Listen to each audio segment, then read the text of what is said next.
In the heart of medieval Paris, beneath the towering bells of Notre Dame, unfolds a story of beauty and monstrosity, of love, obsession, and fate. Victor Hugo's The Hunchback of Notre Dame is not just a tale about a cathedral, it's about the people who live in its shadow.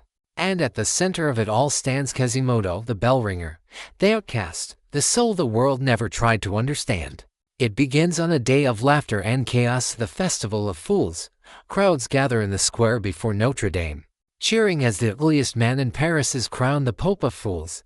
That man is Quasimodo, a deformed, half-blind, deaf from the ringing of the bells, but full of a heart capable of great love. From his tower, he serves his master Claude Frollo, the archdeacon of Notre Dame.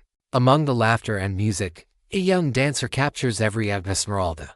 Beautiful, kind, and full of life, she dances freely in the square with her goat Jolly.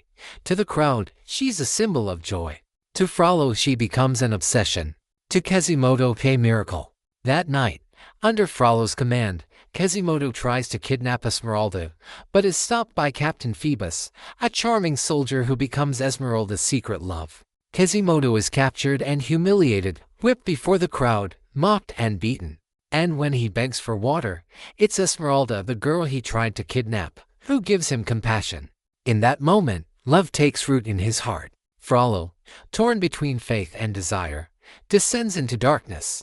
He burns with lust and hatred for Esmeralda, blaming her for the temptation he cannot control. When Phoebus meets Esmeralda in secret, Frollo spies on them and in a jealous rage, stabs Phoebus. Esmeralda is accused of the crime and sentenced to death. As she faces execution, Quasimodo saves her, swinging down from the cathedral's towers, crying, "Sanctuary." He brings her into Notre Dame, where no law can touch her. There, within the stone walls, the two find an unlikely peace. Quasimodo loves her silently, selflessly, knowing she will never love him back. But fate is cruel. Frollo, consumed by jealousy, betrays Esmeralda, handing her over to the authorities. Outside the cathedral, the crowd watches as she is hanged. From the towers above, Quasimodo sees it all, and something in him breaks. In one of literature's most haunting scenes, Quasimodo turns on Frollo, pushing him from the cathedral's height to his death. Then, he disappears. Years later, in a mass grave, two skeletons are found, one of a young woman, and one of a deformed man curled around her, in eternal embrace. When they are separated, his bones crumble to dust. The Hunchback of Notre Dame is a story of tragedy and love that the world could not understand. A tale where the monster was the most human of all, and where beauty and cruelty live side by side beneath the same sacred roof. It's a reminder that what makes us human is not what we look like, but what we love.